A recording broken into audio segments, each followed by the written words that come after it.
আসসালামু আলাইকুম guys, welcome to cooking with Yasmin. আজকে আপনাদের সঙ্গে শেয়ার করব শামি কাবাবের রেসিপি।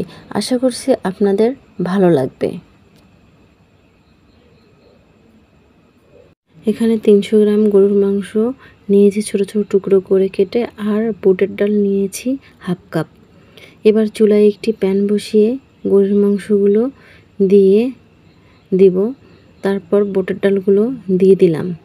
এবার দিয়ে দেব রসুন বাটা 1 চামচ, আদা বাটা 1 চামচ, গরম মশলা 1 চামচ, হলুদ পরিমাণ মতো, আর দিয়ে দেব 1 চামচ মরিচের গুঁড়ো।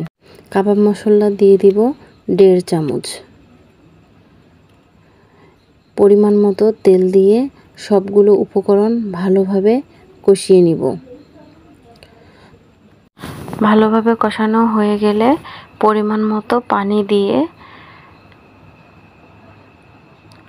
ঢাকনা দিয়ে দেব। ফিরে আসলাম 30 মিনিট পর। আবারও কষিয়ে নিব যতক্ষণ পর্যন্ত পানিটা টেনে না আসে। পানিটা টেনে আসলে নামিয়ে নেব। এটা ঠান্ডা হয়ে আসলে ব্লেন্ডার করে নিব। ব্লেন্ডার করা হয়ে গেছে আমার। এ পর্যায়ে আমি 1 কাপ পেঁয়াজ কুচি, 1 চামচ মরিচ কুচি, পরিমাণ মতো লবণ আর 2টা ডিম দিয়ে সবগুলো উপকরণ ভালোভাবে মিক্সড করে নেব। ভালোভাবে মিক্সড করা হয়ে গেলে এবার আমি গোল শেপ দিয়ে সবগুলো কাবাব একইভাবে বানিয়ে নেব। এভাবে আমি সবগুলো কাবাব বানিয়ে নিলাম।